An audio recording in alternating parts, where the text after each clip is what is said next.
Where's the sacrifice? What are examples of sacrifice?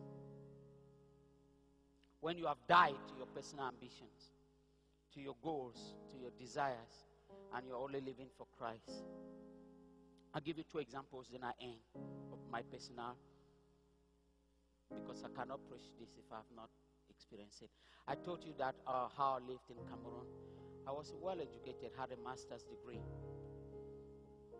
from a good South African university, and came to Cameroon. And not many civil servants. I was a civil servant with master's degree education from South Africa. I came back to Cameroon civil service. Not many had that qualification and track record. But it's not because you have that you'll be successful. Do you know that? In those countries, right? So they gave me an office with no job. They just put a table there and water was leaking from the roof. And nothing to do. But they were paying me. Well, peanuts, by the way. And it wasn't even enough for me to live. My mother-in-law is here. Thank God you did not die when COVID wanted to strike, because you had to come sit here and I make mention of certain things and you are a witness right here, and people can go ask you for more information after. I didn't even have the money to rent a decent house. I was living with my wife, 3 children, adopted daughter in my parent-in-law's home. Am I lying? Was it for 1 month? Nearly 1 year. What a shame. In Africa, he married and is living with his in-laws. I was in such a terrible situation that if God doesn't help me, where will I find help? I was a believer, on fire for God. And precisely that was my problem, because the demons of darkness that control those countries don't want people like us. They will do everything to frustrate us. So life was hard. I was looking for international organizations, and I was so qualified. I will put applications, they will not even say, shortlist me. Can you believe it? They are looking for somebody with a first degree in economics. I come with a master's, and they still don't shortlist me. Are you kidding me? Day in, day out, that woman was cooking food and giving me. I don't know what was going on in her heart, but I know it was very clear. Nobody made me feel uncomfortable living in that home, in their home. For not 1 month, 2 months, 3 months, up to about 9 months. So one day, something like a breakthrough came. A friend of mine showed me something. They said there's a UK consultancy firm who wants to do some market research in Cameroon, and you have a master's degree. Can you do that? I said, sure. After all, in the government work, they was not giving me anything to do, so I can as well take another assignment from somewhere and make some money, isn't it? I signed a good contract with a UK firm. They were going to pay me about £1,000. And if you put it in CFA, in the local currency, that was nearly $1 million of local currency. A lot of money. That could change my life. I could move out from my parents-in-law's house, rent a decent apartment, and start life. Hallelujah. But immediately I signed that contract to do that work. It was a 4-week job, and I get paid in pounds. The Lord told me immediately when I signed that contract that that would be an offering. That would be a seed. And I didn't argue. I liked it. How did he tell me? I was studying the word. And I heard the voice in my spirit that when you finish that job and they pay you, give it to me totally as a seed. Give it to me. I didn't argue with God, because I was not even happy with the thing. So if you give me 1,000 pounds, so what next? Does that solve my problem? Does 1,000 pounds buy me a car? It didn't solve my problem. So yes, another thing I'm telling you, when what you have is not enough to solve your problem, it's a seed. When you what you have in your hand cannot solve your problem, make it a seed. Hold it at your own detriment, like the farmer who did not plant. When it's time for harvest, nothing. Hold the seed in your hands at your own detriment. It's like the farmer who ate the seeds and didn't plant them. Reverend, when time for harvest, they will proudly go to the bush also. What you have in your hand, if it's not enough to solve your problem, it's a seed. I just understood that, because I said, what am I going to do with the 1,000 pounds? I calculated it. Okay, if I rent a house, you're going to ask me for 10-month rent. That's already the 1,000 pounds. So how am I going to put furniture in the place? I need a car. Oh, no. It's like the thing was not even a blessing to me. But until I realized that it was a seed, I was working for a seed. So I did not argue with God. I knew in my heart that that's what I'll do.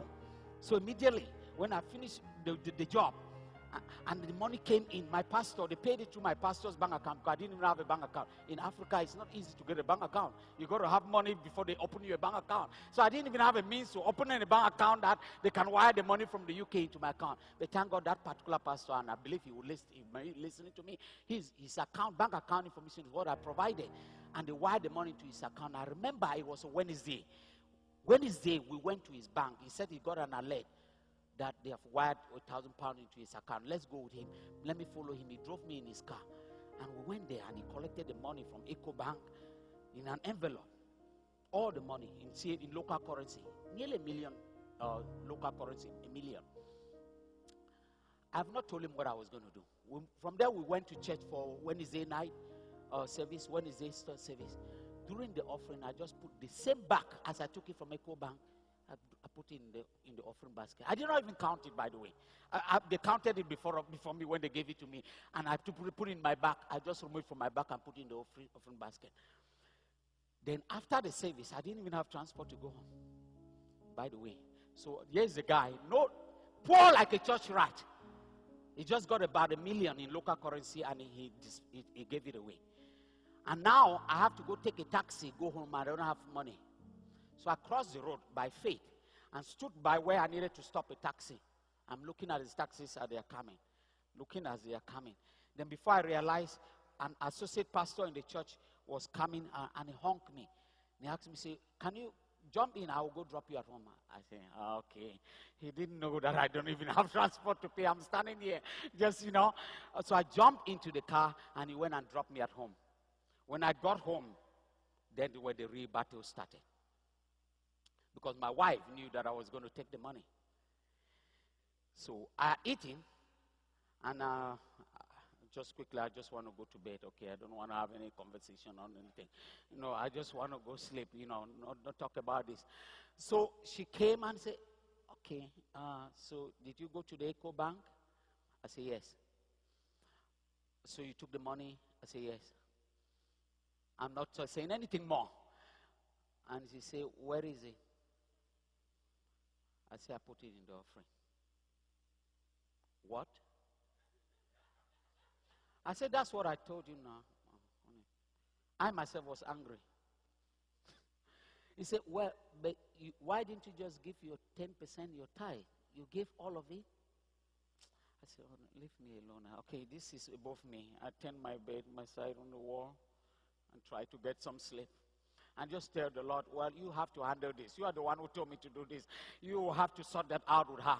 Of course, she also turned her face the other side and had some sleep. So we keep going. Then I was thinking that the next day, they would call me for an interview for some job quickly, and things will start changing. Failure upon failure upon failure upon failure. All the applications. One day I remember working from UNICEF where I thought that they were going to call me for interview. And they were not calling me, so I went to their office, and I didn't even have transport to come back. I went there and I asked, this application, you people are looking for somebody with a bachelor's degree. Have you done the shortlist or not? Because I have not been contacted. They say, well, we have already contacted the people and they have done the interview. I said, you mean you didn't even shortlist me? They say, sir, we don't have time for that rubbish. Please get out of here. I left that office and I had to walk about 10 miles to get home on foot. I took all the shortcuts that I knew. Many times I cried to God. I said, how can you be so unjust? How can I do all this sacrifice and you still bring shame? Can't you see the shame? Can't you see the neighbors are laughing at me? Can't you see my family is laughing at me? What have I done?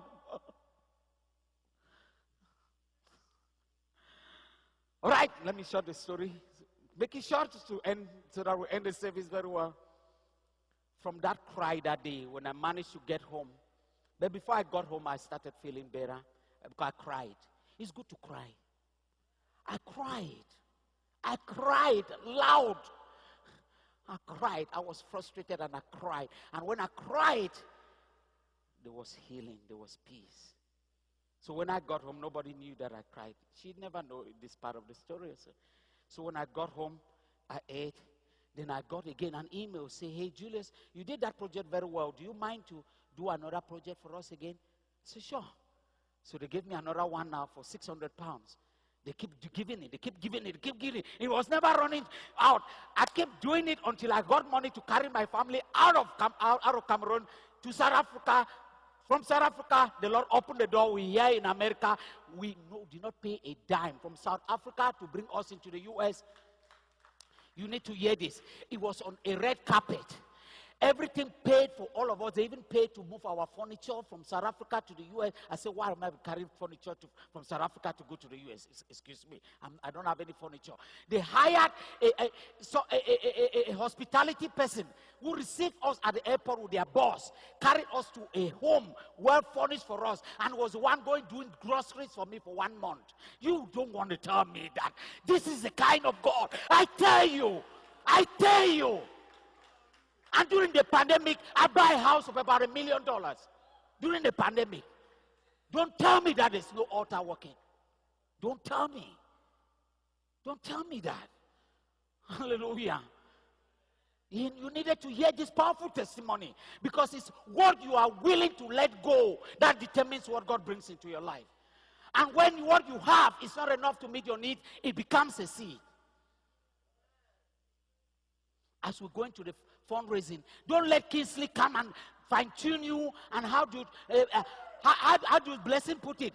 Kingsley doesn't need to ginger you to give. It doesn't have to. Let's not do that, please.